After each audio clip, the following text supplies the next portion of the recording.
Hey up everybody, I'm on the follow-up video to my Chinese diesel heater that I've recently purchased. Well, actually I haven't purchased it, it were a Christmas box from my wife. I shown you that in part 1 where I unboxed it, and I found the most convenient point at that time to fix it in my workshop just to try it out. I think I mentioned in that video it were only ever going to be temporary, that, until I found out what performance it gave and what feedback I got from all my followers. And I've had some really good feedback from my followers and people that watch me, loads of feedback, and I can't remember you all, but thank you very much everybody that gave me some good tips and some good feedback. This is not a review, it's not a how-to video. It's just me doing this as an uninitiated beginner stroke novice, if you like. I've got my exhaust pipe going into my chimney here, and I've shown how it were drawing up, you know, so I wasn't getting fumes inside my workshop. It's also taking the warm air that it's already producing and drawing it up the chimney. I want to rectify that anyway now. But to be fair, I was going to put, if that worked and it gave enough heat out up there, if that worked, I was going to blank the bottom off and put a condensation pipe outside, so that might have combated some of that. But yeah, it is drawing heat up. And the other thing is, I didn't realise how warm the actual unit gets. The exhaust pipe gets really warm and the unit itself dissipates heat besides the vents. So up there I'm wasting a lot of heat anyway, so I'm going to scrap that idea. I'll show you what I'm going to do in a minute. Initially I was having a vent over my workbench and then going to take this other vent over to my machine. Because I want such a long length of ducting pipe to get over there, the ducting pipe itself retains a hell of a lot of heat, and all that heat's going to be lost if you put the ducting pipe high up in the workshop. But I don't think this diesel unit's going to be up to that in my big workshop, 7.5 metre by 5.5. I'm not expecting it to warm the whole workshop up, but I just want it to be blowing hot air in the places that I actually do most of my work. So I'll show you what I've come up with and where I'm going to transfer all that down to here. Right, let's do another slow flyby. That's my workbench, which, well, it's fairly untidy to be honest. I've got that many things on go, I don't know if I'm coming or going sometimes. So that's where I do a lot of my work. Then coming around the corner here, it's like an L shape, and then I've got all my machines on this back wall, and that's where I want the heat to take the chill off me. I know it's not going to warm all this area up because this is my storage area for my motorbikes, my locos, my push bikes, you name it. I've got to have a clear out soon because I'm like a magpie. Trouble is, you throw something away 1 week and then 2 weeks later you find out that you want it. Anyway, I'm coming back round again, round this bit of an L shape, and I've made a space under my workbench here. I've just been outside and drilled a hole through the wall, I'll show you that. And then I've drilled this hole on the inside, and I've put that piece of pipe in which needs fixing properly yet, for the exhaust to go in to protect it as it goes through the cavity to the outside. You know, just to belt and brace it so nothing can catch fire. And then I'm going to have the heat coming out this way, so straight out it'll go across the floor up to my machining area, and then I'm going to put an elbow on it to send heat this way up to my workbench. So I think this is going to be its final resting place. I've also made room for the tank at side of it, so I think that's going to be its final resting place.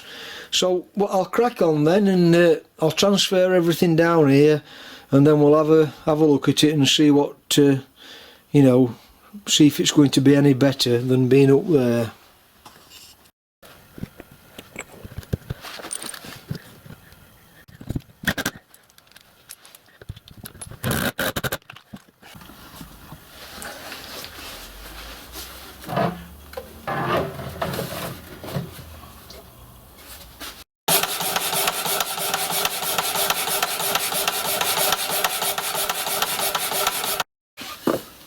What I've been up to then, I made a wooden template up to get me my position of my heater so I can mark the exhaust off, etc.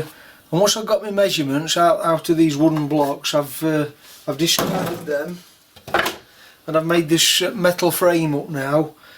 Just give it a coat of paint, and what I want to do now is bolt the actual heater plate onto this frame.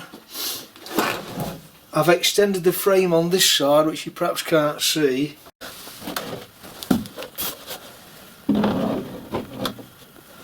to stand the tank in, and that'll be strapped to it. I'm going to mount the pump to it in a I don't know what position yet, I've got to fathom that out. And I'm going to mount this intake hose to it, so that any maintenance that's required in future, all I've got to do then is swing the exhaust pipe out of the way, and then the whole job lot can come out as one unit for any maintenance work.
Got to get a inverter, the 12 volt inverter power supply, to instead of using my battery. and that's going to be my final position. I've got a T-piece venting to my workbench and the other one's going over to my machines. I've just got to find a supplier of red diesel to fill my tank up, so I'm just temporarily working off of this small tank, and then I think that's it. Bob's your uncle. It's giving some lovely heat out now, so I'll keep you updated on this and see how it performs with heating my large workshop up. Like I said, I'm not expecting it to warm the whole workshop up. As long as it keeps this area and this area, keeps the chill off me, I'll be quite happy with that. So I'll do a future update, you know, when I've got some results in. So if you found that useful, helpful, informative, give me a thumbs up and a subscribe. I'd appreciate that. And I'll catch you on my next video then. So thanks for watching then. Bye for now.